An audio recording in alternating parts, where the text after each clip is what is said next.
Welcome to My Corporate Trainer podcast episode 2. This time we're here with Chuck McGraw. He is a co-founder of MCT, also writes a lot of content and helps to design the PEFs to score every behavior. How are you doing today, Chuck? Doing outstanding, Nolan. How you doing? Pretty good. Good to hear. Week. Yep. This week? You weren't last week? Yeah, well, it depends on the week. Yeah. I get it. But I wanted to ask, we know about this pickleball PEF. What is the first step on the PEF right now? The first step on the pickleball PEF really is just the basic understanding of the game. So it takes you through step by step of kind of the strategy of the game. And you can see if somebody's actually doing that on the court. And so it's making sure that they move from the back to the front, not in a quick manner, but they want to move to the transition period, the zone, and then they want to move up all the way to the kitchen. So it's just the basic understanding of the game. Okay, I just wanted to start off with that because I wanted to tell this story. I actually was hired as a prompt engineer with MCT, and I met Chuck at pickleball, which is just the most insane way to get a job, but it was just an awesome coincidence that happened to happen. So Worked out great for everybody. Yep, so that's our little backstory, how we met. But now I want to go into your backstory. How did you get started in the automotive space in the first place? Whew, that's a long time ago.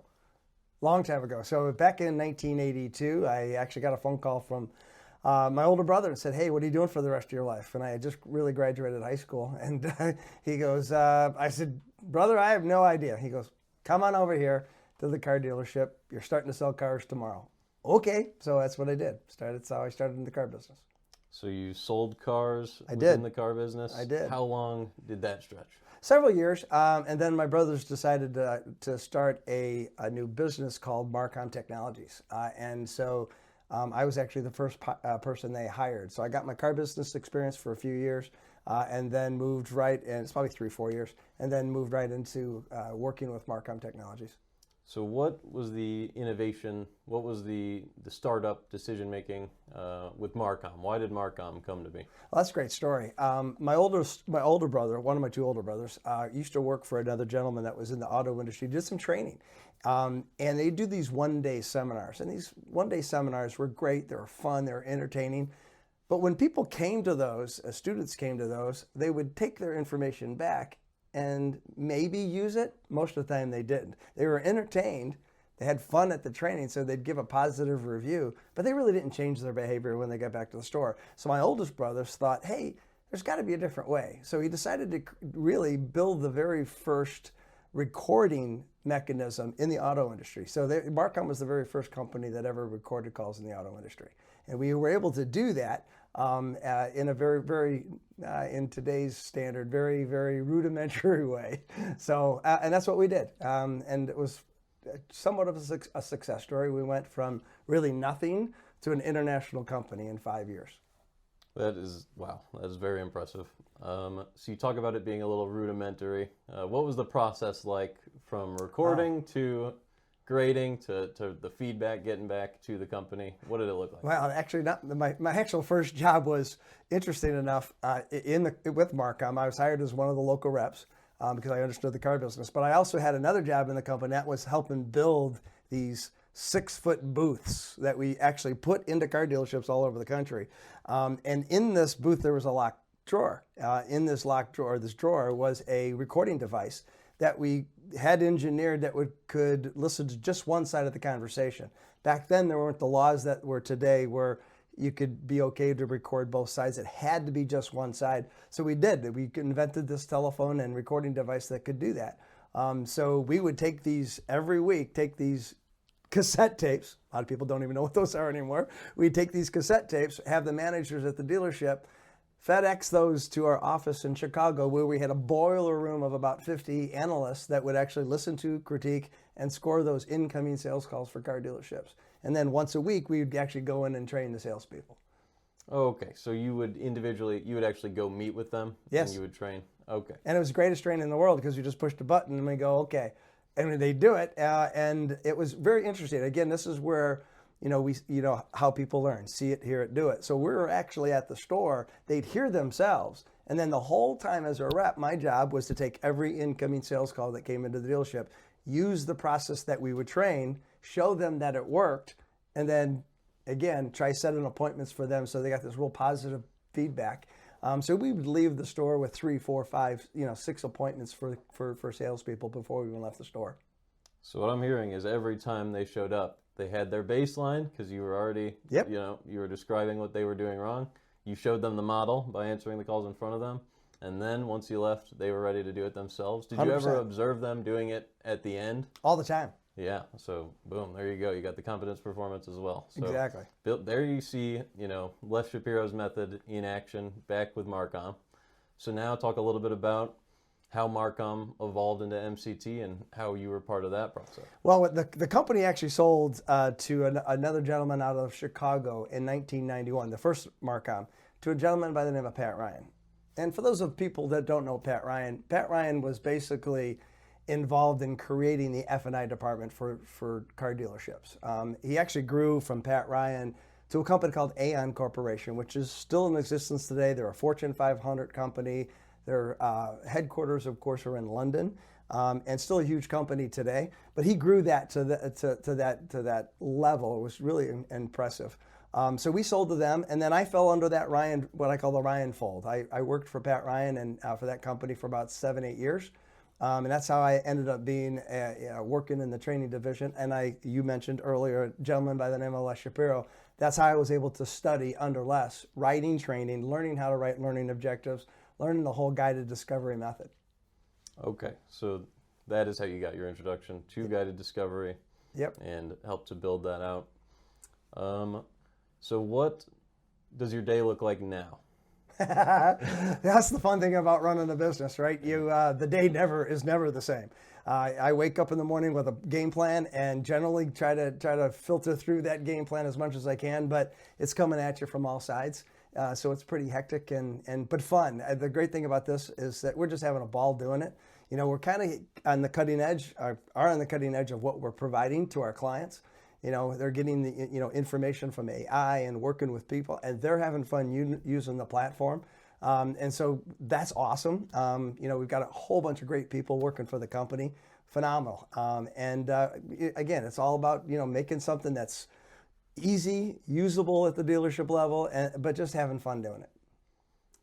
And I know Ryan was also part of this process, but very much so. You mentioned AI.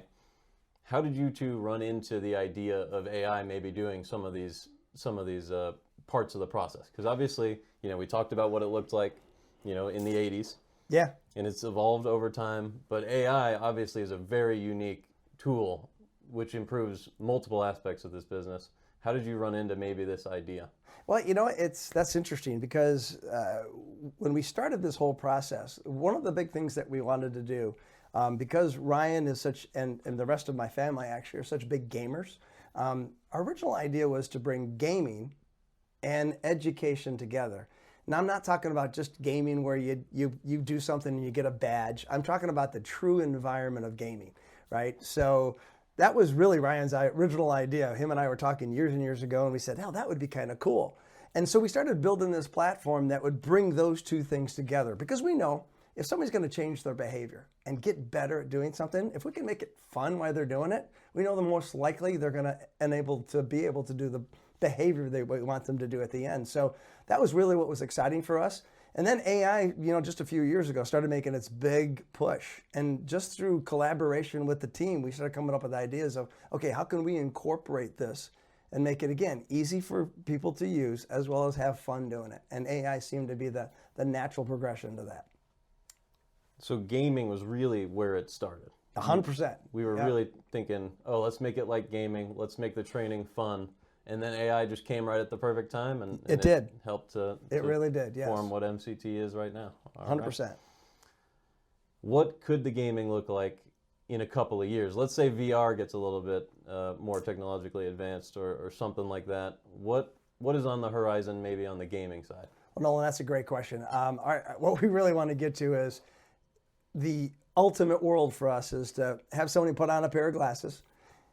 They want to say, hey, I want to do a role play on, let's say, a meet and greet, but I want to do it in a castle in Scotland. Great. You can put on a pair of glasses. You're immersed into that world. Now you've got a full-size avatar. we're big D&Ders in my family. So all of a sudden now you've got a character that you're role playing with. And you'll be able to manipulate that character as you do more classes, as you do more stuff in the platform. Let's just say you've got an axe, but then you want to grow this, you want to do something different. You want maybe a great axe. You want a different armor. You want to do whatever. As you go through the process, you can actually manipulate your avatar and make them look the way you want them to look. And then obviously do the role play with this VR world, inside this VR world, and then get feedback afterwards. You're going to get scored. It's going to be based on a set of criteria you mentioned, performance evaluation forms. So it's going to give you that feedback that you need. So the next time you do it, you get better. And we'll continue to do that, but in a great, fantastic world. That's our ultimate goal. So, you'll get XP, it'll be fun, it'll be, wherever you want to be. However, your training could be the most fun. That is what we're trying to get to. Yes. Absolutely. Okay, so now let's take a step back. You mentioned PEFs. Mm-hmm. When you're writing a PEF, because you are one of our content writers and one of the creators of these PEFs, how do you encompass a behavior? How do you set the stage? Well, let's explain what a PEF is, right? A PEF is not a script. A PEF is what we're trying to get to is it's the objective. It's the behavior in objective form. So for example, we're not gonna tell people what to say. We're just going to give them an objective. For example, one of the needs assessment is find out what the customer's needs are. Well, there's lots of different ways, lots of different questions you can ask to get that from the customer. We're not going to dictate that, although that'll be a part of the training. Which is, did you accomplish that goal? So a PEF breaks it down, each behavior into an objective form. And then you can, if you do that, you can then evaluate it, score each piece of criteria, and come up with the overall end score. And that's what we do. And that's really where the rubber hits the road with the platform is the PEFs. So it sounds like it's flexible depending on how one person likes to achieve their goal. Whatever works best for them, they can still hit every step of the PEF their way, and they can evolve based on the PEF as long as the criteria are well described. Oh, 100%. We're all different people. We're all going to approach the world slightly different. So the PEFs are not only customizable and flexible to the user and the person who's doing the performance, it's also to the client as well. So say, for example, they don't want to do something in this particular behavior, change it. It's your behavior. It's how you want your people to do things at your company. So if you want to change that, change it. And if it works, great. If it doesn't, it's a simple change to go back to the way it was or do something different. All right, so there you go. That's how PEFs are customizable. Is there anything else you'd like to talk about today? No, Nolan, you've done a great job. Thank you. And you have some great questions. But I do want to stress that it really is all about the end student. The question is we like to say that if you're an instructor and you're trying to change somebody's behavior, there's really two questions you should be asking yourself. And Ryan might have mentioned this last time, but I want to emphasize it, is that everybody that's teaching somebody else should be asking themselves two questions. One, are my students learning? That's the real key. Are my students actually picking up with what I'm trying to train them? And the second thing is, and what we also consider the most important is, can they do the behavior that we're trying to teach them at the end of the training event? If you get no on either one of those two questions, it's just bad training. So the great thing about our platform is we know throughout the whole process if our students are learning, and at the end, can they perform the behavior? And that's the key to us. And that's what makes us different in the marketplace than anybody else out there. It's not watch a video, take a test. It's much more than that. That is a great way to end it, I think. Right? Okay. Sounds good. All right. Thanks for listening to episode 2, and we'll see you guys next week for another episode of MCT Podcast. Thank you, Chuck.